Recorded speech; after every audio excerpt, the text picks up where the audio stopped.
Bonjour mesdames et messieurs et bienvenue au webinaire d'aujourd'hui. Je donne la parole à votre animatrice Jennifer Zelmer, présidente directrice générale de la Fondation canadienne pour l'amélioration des services de santé.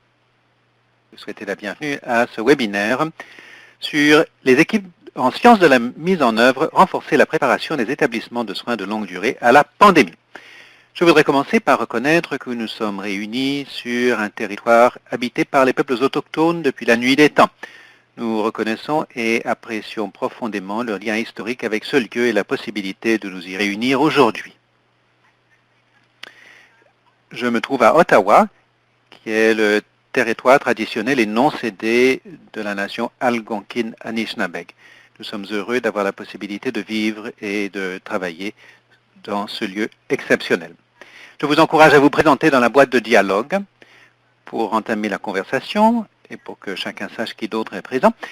Pendant ce temps, je vais vous présenter notre tribune. Je suis très heureuse d'être en compagnie de Jane Rylett, directrice scientifique à l'Institut du vieillissement ISRC, de Rick Glazieux, directeur scientifique à l'Institut des services et des politiques de la santé de l'IRSC,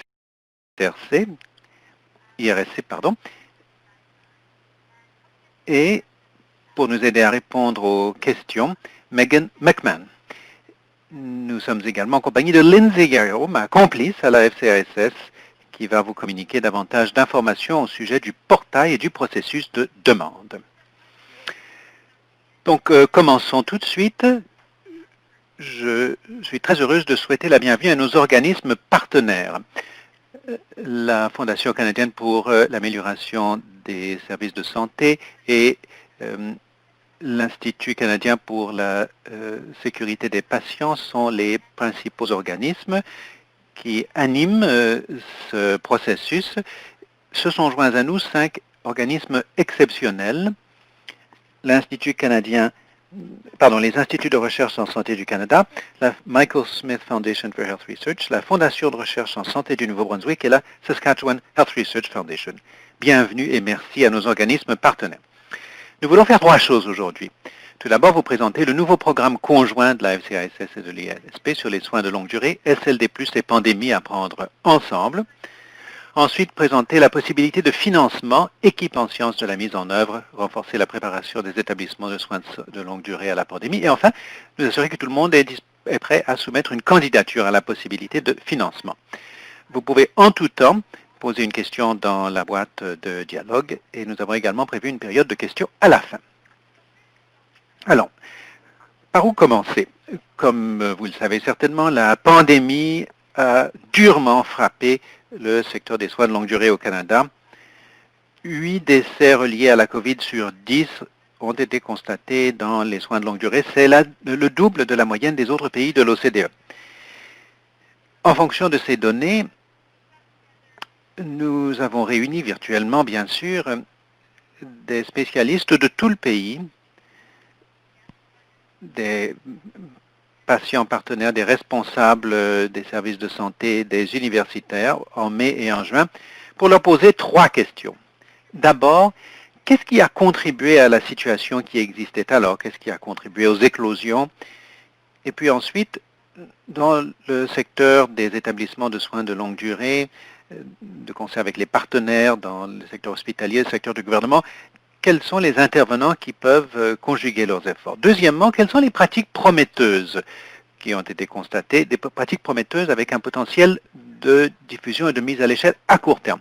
Et enfin, et ce n'est pas la moindre des questions, comment assurer le maintien des soins essentiels hors COVID-19? Parce que nous savons que beaucoup de personnes qui habitent dans ces établissements sont atteintes de nombreux problèmes de santé et nous voulons étudier la prise en charge de ces affections. Alors, ces éléments sont à la base du programme destiné à soutenir les établissements de soins de longue durée partout au pays dans l'adoption de pratiques prometteuses qui vont contribuer à réduire le risque des éclosions dans l'avenir et d'en limiter l'impact. 6 groupes de pratiques prometteuses ont été établis. Il y a une série d'éléments reliés à la préparation, prévention des infections, formation, ressources, EPI, tests. Ensuite, la prévention. comment assurer une prévention d'emblée. Il y a toute une série de mesures qui peuvent être prises dans la communauté en vue de réduire le risque de propagation communautaire, ce qui réduit d'autant le risque dans les foyers de soins de longue durée. Mais il y a également des mesures qui peuvent être prises spécifiquement au sein de ce secteur, de concert avec les partenaires.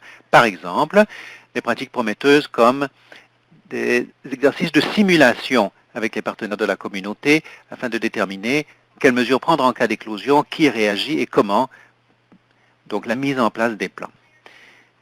Bien sûr, les soins de santé sont avant tout une affaire de gens, une affaire de personnes. Donc les effectifs, le personnel, il s'agit de faire en sorte que la capacité, les soutiens nécessaires soient en place, aussi bien au niveau des employés existants que des personnes nouvellement recrutées ou qui ne travaillent pas normalement dans ce secteur. Quatrième groupe de pratiques prometteuses, savoir comment procéder en cas d'éclosion. Donc, qui est disponible pour aider à réagir à une éclosion dans un foyer de retraite de soins de longue durée? Comment cela doit-il se produire? Cinquième groupe de pratiques prometteuses, planification des soins COVID et non COVID, surtout dans des milieux dans lesquels la plupart des personnes ont reçu des soins en milieu communautaire, en clinique, en hôpital, mais ces soins ne sont plus disponibles ou en raison de l'impossibilité de sortir de l'établissement et d'y rentrer. Donc, comment dispenser les soins dans ce contexte? Et enfin, mais ce n'est pas le moindre de ces groupes, comment favoriser la présence des partenaires essentiels, c'est-à-dire des familles? Voilà les 6 groupes de pratiques prometteuses. Donc, nous invitons les établissements à collaborer avec nous, à nous dire comment vous avez intégré des pratiques dans ces divers groupes. Dans certains cas, certaines pratiques ne sont pas pertinentes, par exemple, si vous n'avez que des chambres individuelles. Ensuite, quels sont vos objectifs? Comment aimeriez-vous faire progresser la situation? Et puis, troisièmement, dans quel domaine pourrait-il y avoir des efforts à plus long terme? À l'appui de ces efforts, nous avons une série de possibilités de mise en commun des pratiques prometteuses dans un environnement axé sur l'apprentissage et l'enseignement, et favoriser une approche de l'enseignement dans les systèmes de santé en fonction des données pratiques réunies par les équipes, et puis, et nous allons en parler dans quelques instants, de la science de la mise en œuvre. Et puis enfin, comment établir des liens avec d'autres personnes, d'autres équipes qui font un travail semblable, comment apprendre au contact les uns des autres. Donc, une série d'outils et de ressources sont mises à disposition.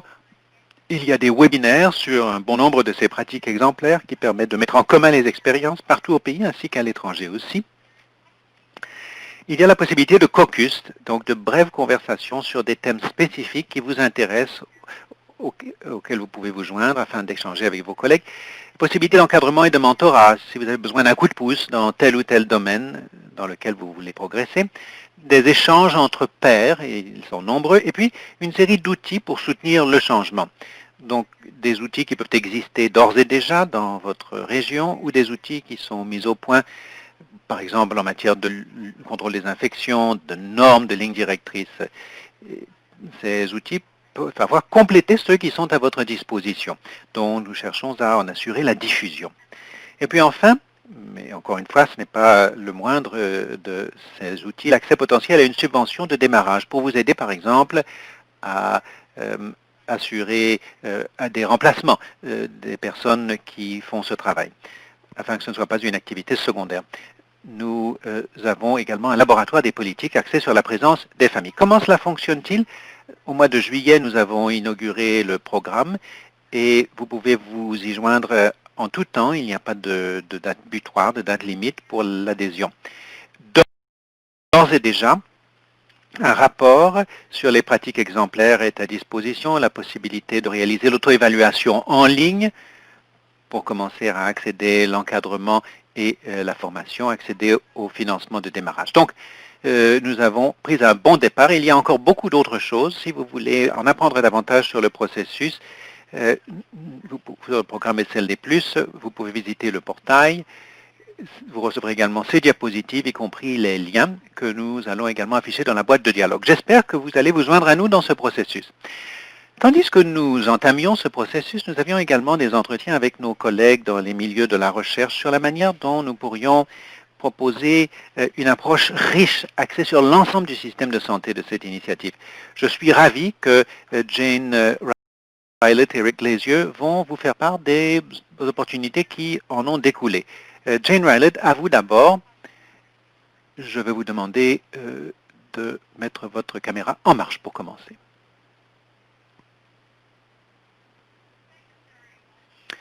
Merci beaucoup, Jennifer. Je suis très heureuse, ainsi que Rick, d'être parmi vous. Je crois que c'est plutôt Rick qui va commenter les quelques premières diapositives. Je vais lui donner la parole et la reprendre ensuite. Jennifer Zellmer, très bien. À vous, Rick. Merci beaucoup.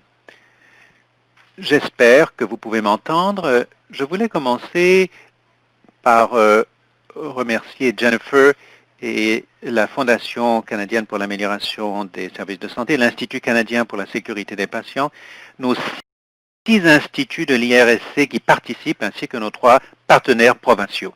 Nous sommes ravis de pouvoir participer à cette initiative avec les équipes en sciences de la mise en œuvre. Vous pouvez voir les partenariats sur la droite de la diapositive que nous avons établis et nous sommes ravis, encore une fois, d'y participer. Notre objectif avec les équipes en sciences de la mise en œuvre consiste à soutenir les efforts de mise en œuvre et de pérennisation des interventions prometteuses de la FCASS et de l'ICSP que Jennifer vient de décrire. Les interventions au niveau des politiques, au niveau de l'évaluation rigoureuse, des impacts des interventions en vue d'améliorer la préparation des soins de longue durée pour d'éventuelles vagues ultérieures de COVID-19. Donc je souligne que ces initiatives sont conçues pour intervenir à court terme, pour agir à court terme. Nous savons qu'il y a des mesures qu'il faut prendre à moyen et à long terme dans le secteur des établissements de soins de longue durée et de retraite. Mais ce projet vise à intervenir d'ici à une vague ultérieure potentielle de COVID-19. La valeur ajoutée par les équipes en sciences de la mise en œuvre consiste à soutenir la mise en œuvre dans différents milieux et contextes. Nous savons qu'il varie beaucoup d'une région à l'autre du Canada, même dans une même communauté. Nous recueillons des données probantes sur les interventions et les approches les plus efficaces, dans quels environnements et contextes et pourquoi. Et nous voulons soutenir la diffusion et la mise à l'échelle dans d'autres établissements et régions, en partie grâce aux possibilités d'apprentissage que Jennifer Zellmer vient de décrire et d'autres interactions dont nous allons parler dans un instant. Et nous voulons également mettre au point un projet de cadre conjoint de mesures du rendement au niveau de l'ensemble des équipes en sciences de la mise en œuvre. Donc, les informations clés pour les équipes de sciences de la mise en œuvre. Donc, nous allons passer en revue les objectifs, les domaines d'intérêt. Jane va parler du financement, des mécanismes de demande, des dates importantes et l'inscription. Alors, les objectifs spécifiques des équipes en sciences de la mise en œuvre sont affichés à l'écran. Je ne vais pas lire tous les détails, mais je souligne que les équipes en sciences de la mise en œuvre doivent répondre à l'ensemble de ces objectifs. Vous verrez qu'ils ne s'excluent pas, ils se conjuguent plutôt. Il s'agit de soutenir la mise en œuvre et guidée par des données probantes, d'évaluer scientifiquement la mise en œuvre, l'adoption et la viabilité des interventions, de comprendre quelles sont les interventions les plus efficaces, de développer les capacités de recherche dans ce secteur, c'est très important. La présence des équipes de sciences en mise en œuvre et l'établissement de partenariats avec les établissements de soins de longue durée, stimuler l'application et l'échange des connaissances tout au long du processus afin d'approfondir la compréhension des mesures efficaces et des défis à relever. Également, favoriser l'utilisation en temps réel de données probantes de haute qualité afin de soutenir l'apprentissage rapide du système de santé. Et puis, intégrer l'analyse comparative fondée sur le sexe et le genre. Alors, on nous demande toujours, est-ce qu'il faut répondre à tous ces objectifs? Et la réponse est oui, mais je crois que vous constaterez que le simple fait de faire ce travail répond d'ores et déjà à un bon nombre de ces éléments. Nous allons, dans votre demande, vous prier de répondre donc, à tous ces objectifs. Les domaines d'intérêt sont la mise en œuvre d'une ou plus des interventions en matière de pratiques prometteuses. Je souligne le fait que le domaine d'intérêt principal de cette étude, ce sont les adultes âgés vivant dans des établissements de soins de longue durée et de retraite. Si une équipe doit travailler avec plus d'un établissement dans plus d'une instance, et ces équipes peuvent avoir choisi des pratiques prometteuses différentes. Donc l'équipe devra travailler avec les équipes sur toutes les pratiques prometteuses sur lesquelles travaillent les équipes choisies en fonction de leur auto-évaluation et de leur choix. Donc les équipes vont travailler en étroite collaboration avec les établissements sur les pratiques exemplaires qu'elles ont choisies. Comme Jennifer vient de le décrire, les pratiques prometteuses et les politiques sont assez générales et nous pensons que bon, il y a une vaste gamme donc des efforts de mise en œuvre de politiques qui découleront, qui ressortiront à ces grandes catégories. Mais il ne s'agit pas de catégories restrictives, de catégories générales. Les équipes peuvent soutenir et étudier la mise en œuvre et nous soupçonnons qu'il y aura plusieurs interventions ou l'adaptation, la mise à l'échelle, la diffusion d'une intervention, encore une fois en étroite collaboration avec les établissements de soins de longue durée ou de retraite. Nous attendons à ce qu'il y ait une vaste gamme de méthodes qui soient utilisées. Il peut s'agir de méthodes expérimentales, quasi-expérimentales, mixtes, et les équipes peuvent travailler avec des données quantitatives ou qualitatives. Nous pensons que les approches mixtes seront très courantes et nous encourageons fortement toutes les équipes. Cela ne fonctionnera, en fait, ce projet ne fonctionnerait pas sans que les équipes étudient la mise en œuvre, la pérennité et les résultats au fil du temps. Nous ne nous attendons pas des approches en transversales, mais plutôt à des approches au fil du temps pour savoir ce qui fonctionne et ce qui ne fonctionne pas, de concert avec les efforts de mise en œuvre des établissements. Donc, le projet de cadre conjoint de mesure du rendement.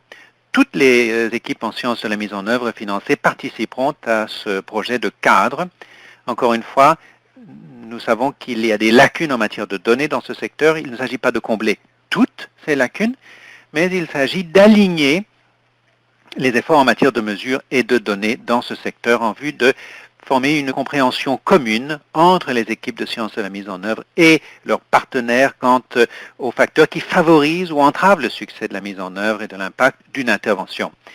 Les équipes collectivement dresseront une liste d'indicateurs communs pour la mesure et la production de rapports. Pour assurer la recevabilité des résultats, le projet de cadre conjoint de mesure du rendement s'appuiera sur le CFIR, le cadre consolidé pour la recherche sur la mise en œuvre, qui englobe ces 5 grands domaines. Donc, caractéristiques des interventions, facteurs externes, facteurs internes, caractéristiques des personnes touchées et processus de la mise en œuvre. On trouve des détails, beaucoup plus de détails dans la documentation sur la possibilité de financement. Un financement supplémentaire est à la disposition d'une des équipes financées pour coordonner et diriger le projet de cadre commun de mesure du rendement. Encore une fois, toutes les autres équipes y participent, mais nous savons qu'il est pertinent de fournir un soutien distinct pour animer, piloter cette intervention. Il s'agira d'un élément facultatif de la demande. Il y aura une page distincte et facultative de demande pour postuler à l'animation, au pilotage de ce projet. La décision sera prise séparément de celle sur les équipes en sciences de la mise en œuvre. Alors à présent, je vais donner la parole à Jane Rylott, qui va évoquer les conditions d'admissibilité et le financement.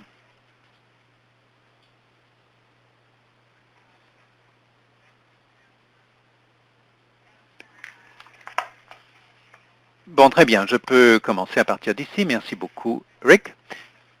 Alors, donc, j'espère que tout le monde peut m'entendre. Merci à nos collègues, à la FCASS, Jennifer, Lindsay, à tous ceux qui ont préparé ce webinaire. Ça a été un véritable plaisir que de collaborer avec vous afin de faire aboutir cette possibilité de financement. Le cadre qui a été mis en œuvre pour les pratiques prometteuses et maintenant leur évaluation au plan de la recherche, cela va déboucher sur un ensemble de données riches et beaucoup de progrès. Donc, voici qu'à présent quelques aspects plus techniques de cette possibilité de financement. Donc, l'admissibilité. Comme Rick vient de le dire, les partenaires sont des établissements de soins de longue durée et des établissements de retraite. Ces établissements commencent à s'inscrire. Il est important que chaque candidature, dans chaque dossier, il y ait de multiples établissements et ceux-ci doivent être présents dans au moins 2 territoires administratifs différents. Tout cela figure dans les demandes, dans le formulaire de demande. Les équipes doivent comprendre donc des chercheurs indépendants en sciences de la mise en œuvre et en recherche sur les soins de longue durée. Il doit y avoir au moins donc 2 chercheurs indépendants, un étant candidat principal désigné et un autre candidat principal associé. Pour renforcer la formation et la masse critique en expertise dans la science de la mise en œuvre et la recherche sur les soins de longue durée, nous estimons qu'il est important qu'au moins un membre de l'équipe soit un chercheur en début de carrière ou un stagiaire. Il doit également y avoir au moins un utilisateur de connaissances au sein de l'équipe. Il s'agit de personnes ayant un pouvoir décisionnel dans chaque établissement de soins de longue durée ou de retraite. Et puis en outre, il faut qu'il y ait un résident, un membre de la famille ou un proche aidant au sein de chaque équipe. À présent, les fonds disponibles. Dans le cadre de partenariats qui ont été constitués, nous disposons d'un financement d'un peu plus d'1,5 million de dollars pour financer cette possibilité de recherche. Cela nous permettra de financer environ une dizaine d'équipes en sciences de la mise en œuvre avec des subventions maximum de 150 000 dollars par an pour une période maximale d'1 an. Nous espérons pouvoir ajouter d'autres partenaires avant que des décisions finales ne soient prises et si tel est le cas, nous serons potentiellement en mesure de financer plus que 10 équipes en sciences de la mise en œuvre.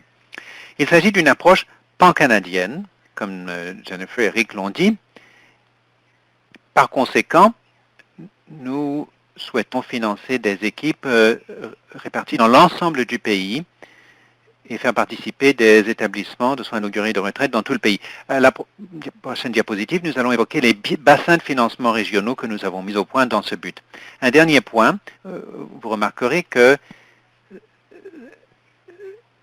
il est fait allusion au projet de cadre conjoint de mesure du rendement. Rick vient de le décrire en détail. Et ceci est également énoncé très clairement dans les lignes directrices pour la possibilité de financement. Ce financement sera accordé à la candidature la mieux notée dont les auteurs se sont déclarés intéressés à piloter le projet de cadre conjoint de mesure du rendement.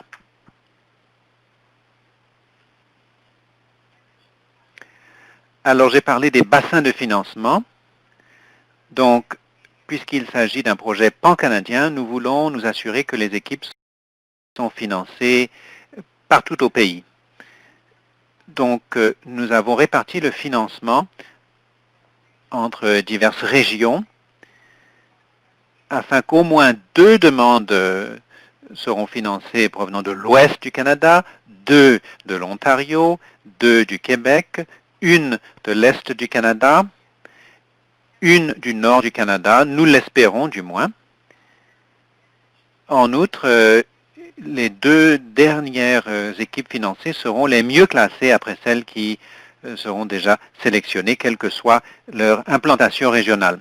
Puisque l'Ontario et le Québec ont été durement touchés dans cette pandémie, nous avons décidé d'insister sur le financement pour ces 2 provinces. Parlons un petit peu du financement pour le nord du Canada. L'important ici, c'est que le candidat principal désigné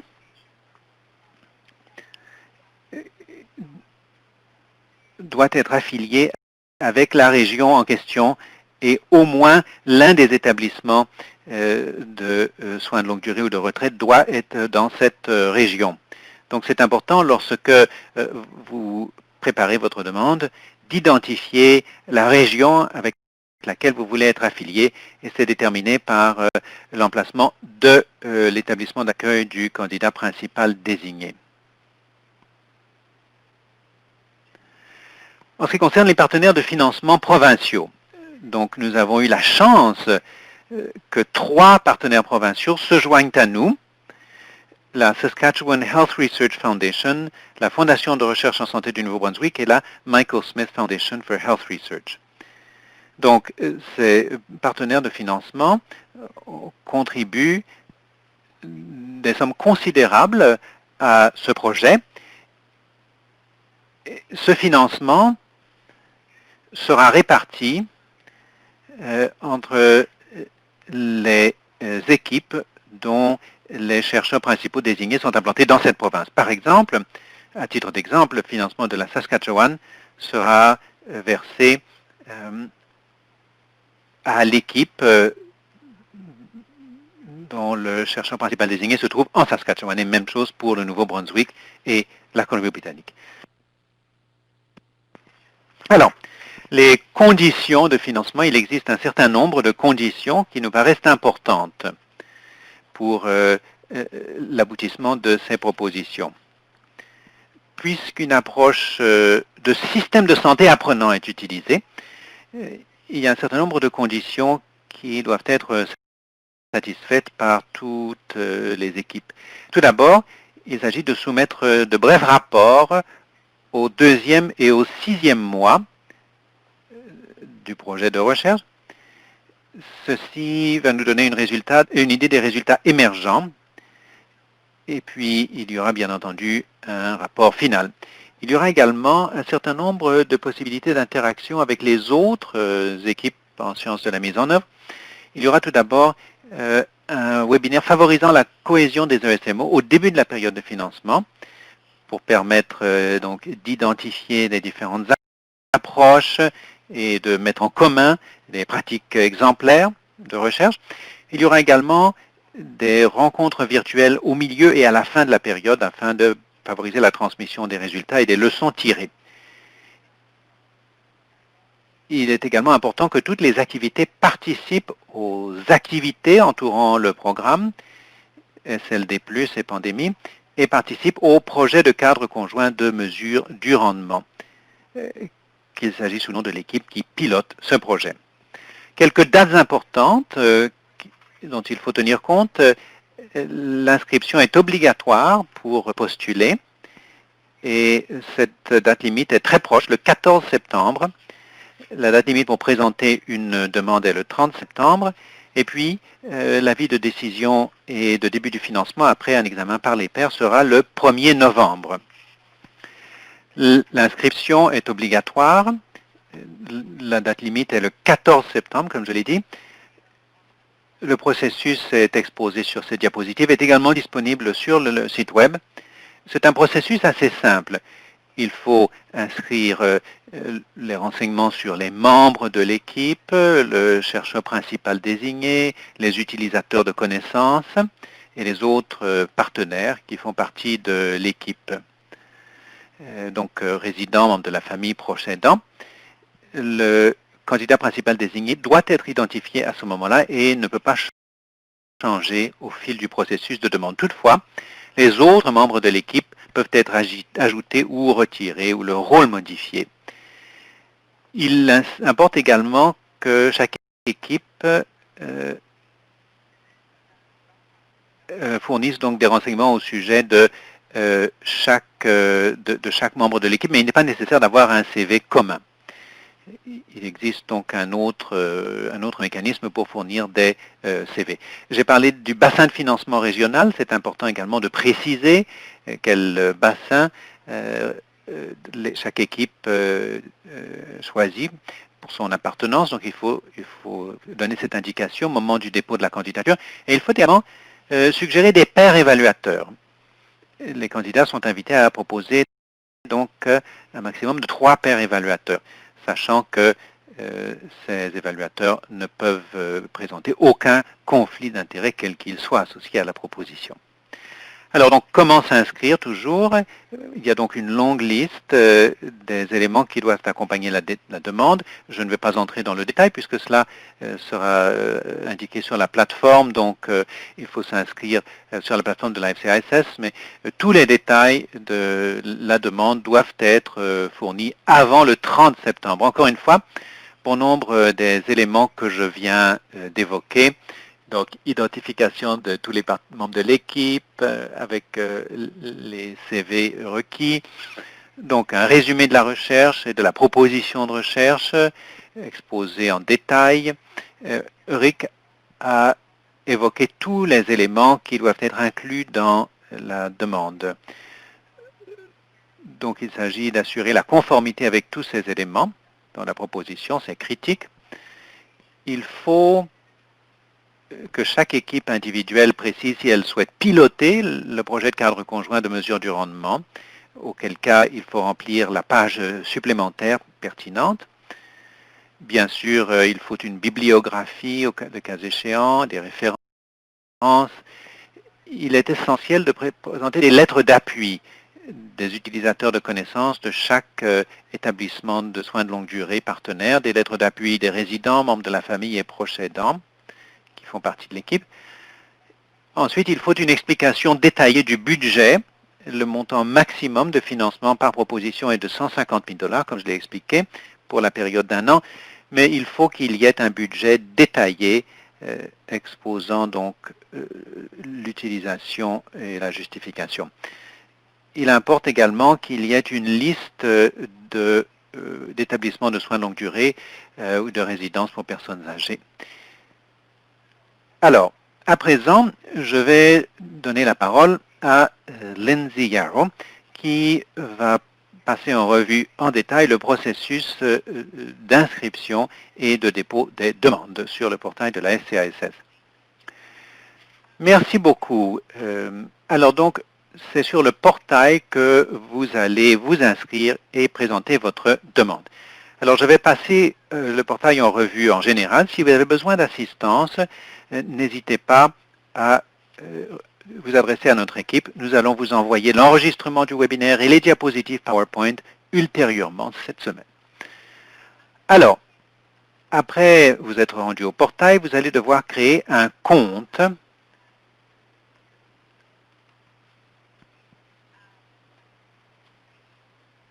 À l'instant, mon écran vient de geler. Bon, alors donc, après avoir accédé au portail, vous créez votre compte en cliquant sur le bouton « Inscription » en haut de l'écran. Un courriel de vérification vous sera envoyé. Une fois que vous aurez vérifié ce courriel, vous revenez donc au portail. Une fois sur le portail, vous sélectionnez le programme, parce que plusieurs programmes figurent sur ces diapositives. Assurez-vous de sélectionner le programme des équipes en sciences de la mise en œuvre, un titre de programme pour lequel vous présentez une demande. Cliquez sur « Déposer la demande ». Vous serez invité à donner un nom à votre demande. Pour accélérer le processus, nous vous suggérons de donner à votre demande le nom du chercheur principal désigné. Ensuite, une fois que vous êtes sur le portail, vous allez sélectionner la tâche du formulaire d'inscription. Commencez à remplir le formulaire d'inscription en entrant les informations requises. Donc, vous obtiendrez les indications nécessaires, y compris si les champs sont obligatoires ou non. Vous pouvez toujours enregistrer et modifier le contenu si vous devez vous interrompre alors que vous le remplissez. Une fois que la demande est complétée, cliquez sur « Marquer comme complète » au bas de la page. Une fois que ce sera fait, vous recevrez un courriel automatisé vous indiquant que notre équipe a reçu la demande. Si vous n'avez pas reçu ce courriel, veuillez retourner sur le portail et vous assurer que la demande est présentée avant les dates limites précisées par Jane. Si vous devez apporter des modifications à votre formulaire, parce que vous pouvez faire des mises à jour, par exemple des informations sur les membres de l'équipe, tant qu'il ne s'agit pas du chercheur principal désigné. Vous voyez l'information sur la droite, vous pouvez les modifier en cliquant sur les points de suspension au sommet à droite. et vous pouvez continuer à modifier ces informations jusqu'à ce que votre demande soit présentée. Alors, une fois que vous avez achevé votre inscription, vous verrez au sommet de la page donc la possibilité de compléter votre demande. Vous cliquez donc vous pouvez encore une fois, tous les champs obligatoires seront indiqués, c'est assez intuitif. Alors vous aurez l'option de sauvegarder et de continuer à modifier le contenu si vous avez besoin de le faire à tout moment. Une fois que vous aurez rempli tous les champs obligatoires, cliquez sur Marquer comme complète au bas de la page. La prochaine étape est très importante. Une fois que le formulaire d'inscription et le formulaire de demande ont été marqués comme complets, cliquez sur Envoyer pour finaliser votre demande. Assurez-vous de cliquer sur Envoyer afin qu'elle soit reçue par l'équipe au plus tard le 30 septembre. Vous allez recevoir une confirmation que notre équipe a reçu votre demande par courriel et si vous devez apporter une modification quelconque, n'hésitez pas à vous adresser à nous avant la date limite. Donc encore une fois, n'hésitez pas à vous adresser à notre équipe au fil de ce processus. Nous serons heureux de vous aider à naviguer sur le portail. À présent, je vois qu'il y a beaucoup de questions, donc je vais rendre la parole à Jennifer, qui va donc animer la période de questions. Merci, Lindsay. Cette fois, je me suis rappelé d'activer mon micro. Alors, merci à Rick, à Jane, à Lindsay de participer à notre panel. Et merci également à Megan et Jeff, Tania et d'autres qui répondent aux questions de façon dynamique dans la boîte de dialogue. Nous avons un certain nombre de questions qui n'ont pas encore trouvé réponse ou ne figurent pas encore dans la boîte de dialogue. Alors, plusieurs questions portent sur les différentes régions, territoires, provinces, les bassins régionaux. Il y a des questions, par exemple, s'il y a plusieurs villes dans une seule région de santé, est-ce que cela compte? Que signifie le Nord? Est-ce que ce ne sont que les territoires? Est-ce que c'est plus général? Donc, Megan, voulez-vous intervenir ou Rick ou Jane? Vous pouvez intervenir si vous le souhaitez.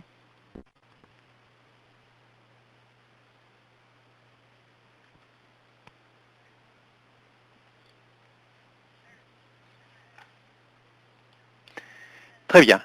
Alors donc le rôle de cette possibilité de financement consiste à favoriser la recherche dans plusieurs régions administratives.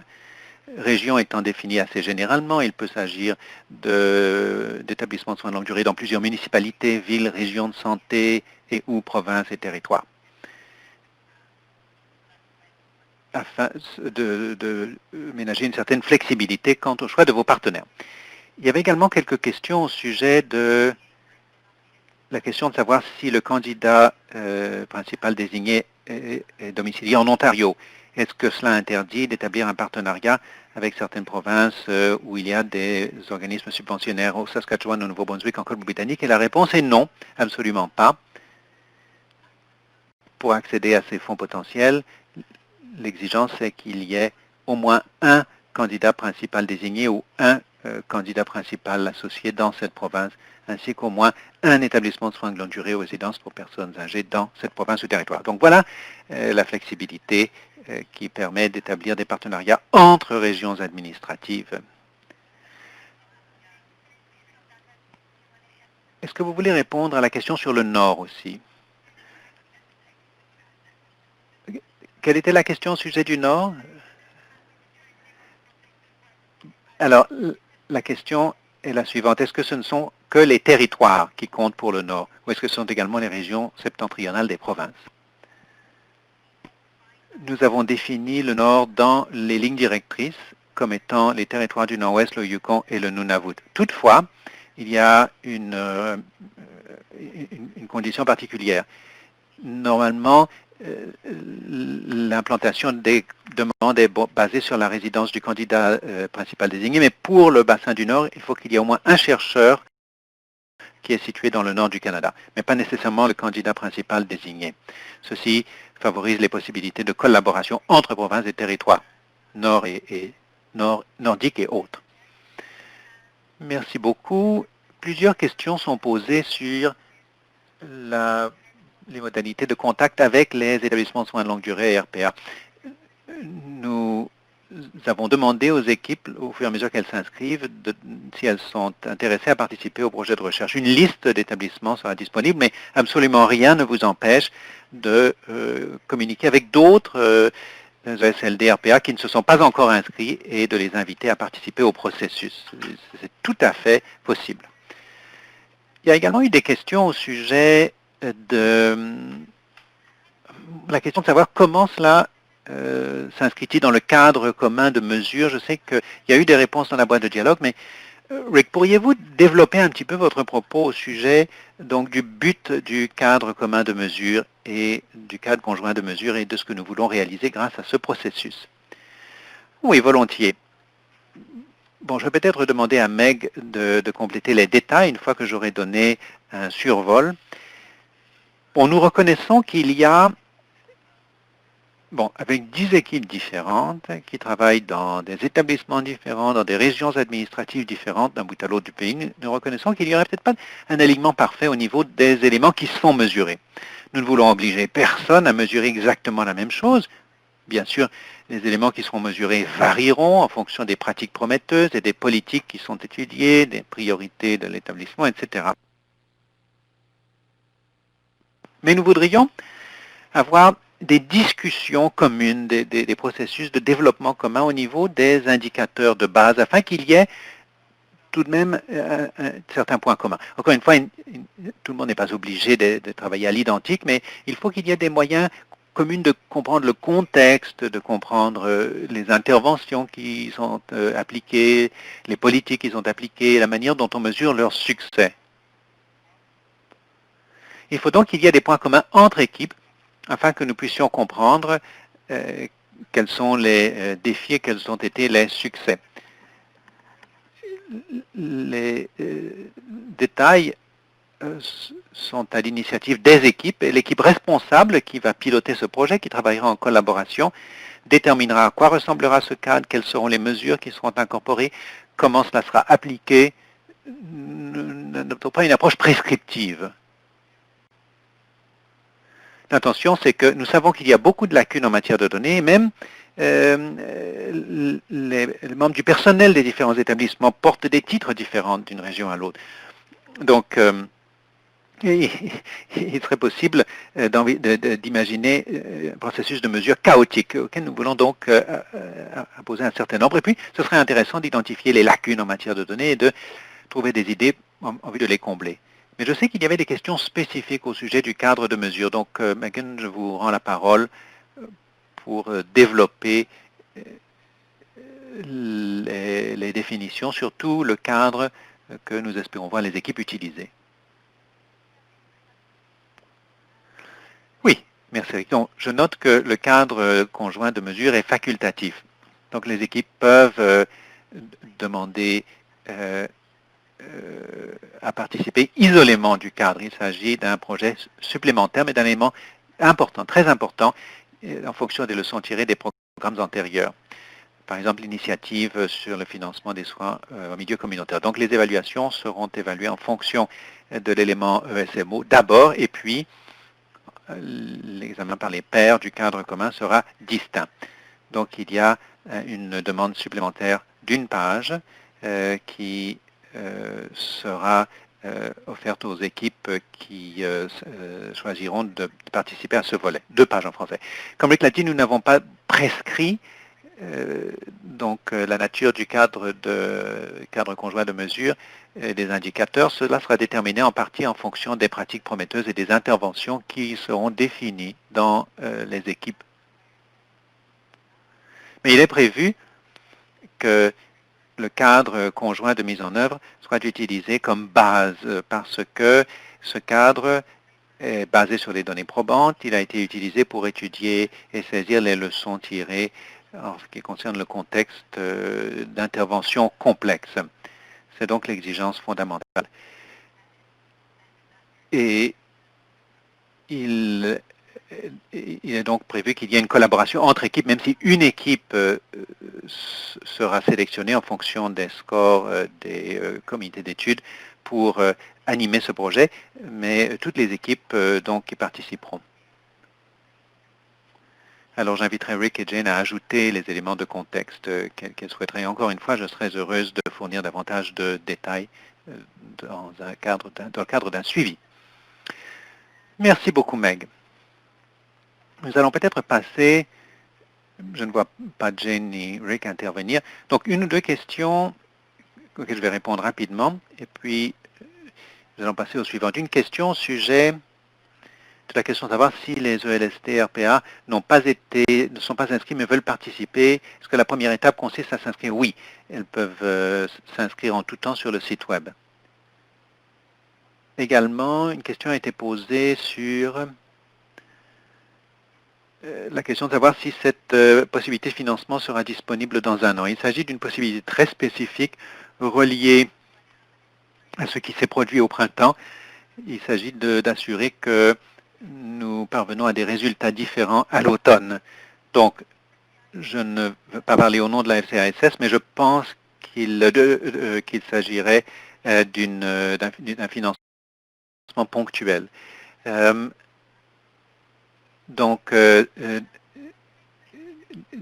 quel genre d'organisation, à votre avis, vont présenter les demandes? Eh bien, ça dépendra de l'implantation des candidats à équipe de recherche. Quand on demande quel genre d'organisation, je pense que vous parlez de l'implantation, du rattachement des chercheurs. Il peut bien sûr s'agir d'universitaires ou bien de chercheurs en milieu de soins de santé, en milieu clinique, ou bien de chercheurs au sein d'un institut de recherche affilié avec ou associé avec le secteur des soins de longue durée. Alors donc il y a une gamme de secteurs auxquels les chercheurs pourraient appartenir.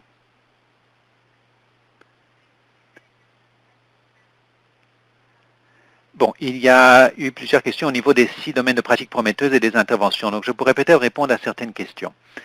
Alors, comment... Bon, le problème avec un webinaire, c'est qu'on ne veut pas tout dire.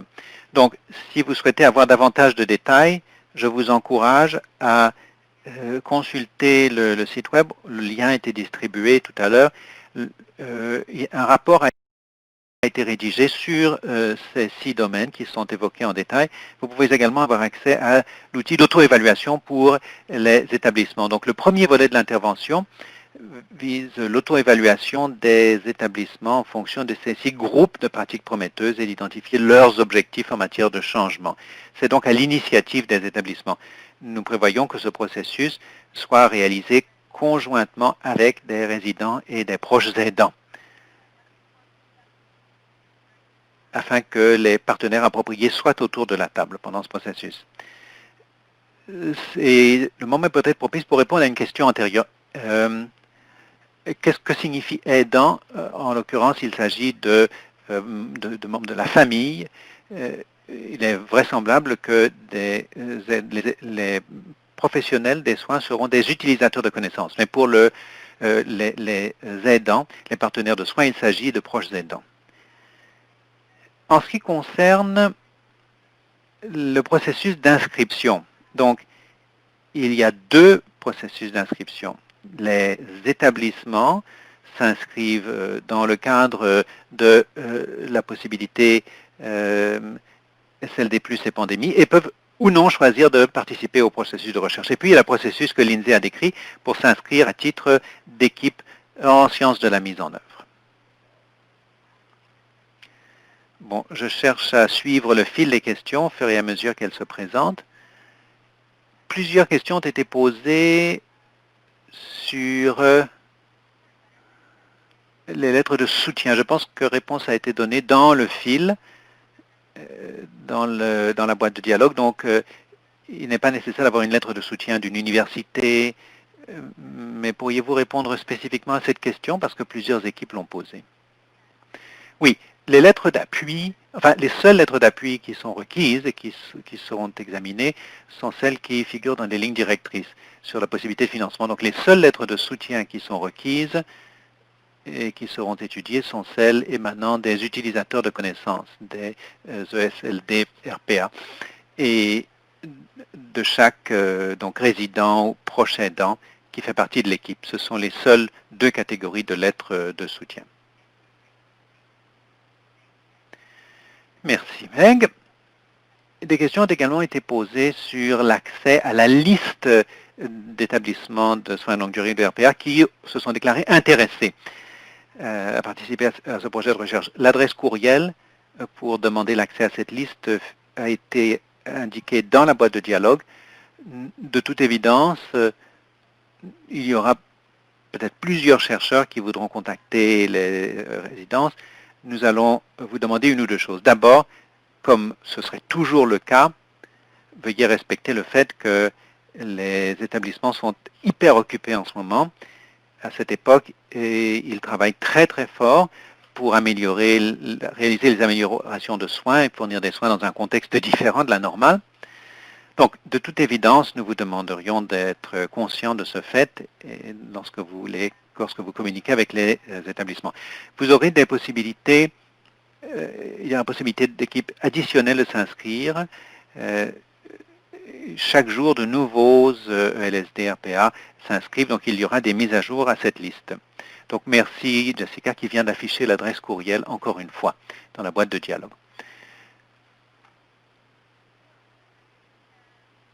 Alors donc, je revois mes courriels et en ce qui concerne les questions. Il y a eu des questions au sujet de la composition des équipes.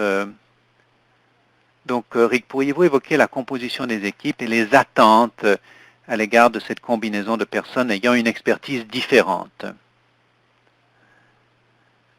Merci, Jennifer. Donc, nous espérons qu'en ce qui concerne les chercheurs, il y aura des personnes qui seront rompues à la science de la mise en œuvre et qui connaîtront très bien le secteur des soins de longue durée. Il peut s'agir de la même personne ou de personnes différentes. Par science de la mise en œuvre, nous n'entendons pas quelque chose de défini très strictement, ça peut être très général, donc des personnes qui ont été formées aux méthodes de recherche d'évaluation, épidémiologie clinique, un vaste éventail de sciences sociales, économie de la santé. Peut-être que vous ne vous donnez pas le titre de spécialiste en sciences de la mise en œuvre, mais vous auriez sans doute les méthodes qu'il faut. Et au Canada, bien sûr, il y a des gens qui s'identifient comme spécialistes de sciences de la mise en œuvre. Donc, la combinaison idéale serait un spécialiste de la science de la mise en œuvre qui a l'expérience de ce secteur. Ça, ce serait l'idéal. Et un chercheur en début de carrière, et puis un patient ou un résident, proche aidant, donc membre de la famille. C'est cela que nous entendons, pas un chercheur professionnel. Pardon, pas un professionnel de la santé comme Jennifer l'a clarifié. Et bien sûr, nous avons déjà dit qu'il pourrait y avoir plusieurs chercheurs principaux, donc il n'y a pas de limite. Le nombre de candidats, de chercheurs principaux n'est pas limité. La question a été posée dans la boîte de dialogue. Voilà donc la composition des équipes. Bien sûr, une fois que les équipes fonctionnent, les foyers, les établissements eux-mêmes seront des partenaires. Donc c'est pour ça que les lettres sont très très importantes. Les lettres des ELSD RPA sont très importantes. Bon, eh bien je crois que c'est l'essentiel des questions qui ont été posées. Nous allons tâcher donc de répondre aux questions auxquelles la réponse n'aura pas été donnée, de répondre par la suite. Et nous allons tâcher donc de combler les lacunes dans nos réponses. Donc, nous allons vous contacter. Donc, je voudrais vous remercier très chaleureusement, remercier tous mes panélistes, Meg, Jessica, Tania, qui répondent infatigablement aux questions au fur et à mesure du webinaire, à tous ceux qui ont bien voulu tolérer le fait que j'avais oublié de me mettre en sourdine au début, et aussi à tous ceux qui ont participé à cet appel. Nous nous tous au Canada avons lu, entendu parler de ce qui s'est passé dans l'établissement des ELS-DRPA, des milieux de vie des adultes âgés dans le printemps. Et nous devons à toutes ces personnes de tirer parti de leurs expériences et de pouvoir parvenir à une amélioration continue des soins que nous dispensons. Donc un gros merci pour votre intérêt et pour votre participation dans ce processus. J'espère que beaucoup d'entre vous envisageront de présenter des demandes. Vous verrez qu'il y a une ou deux questions qui vont être affichées auxquelles nous vous demandons de bien vouloir répondre. Alors donc, sur ce, merci beaucoup et nous vous souhaitons une bonne continuation.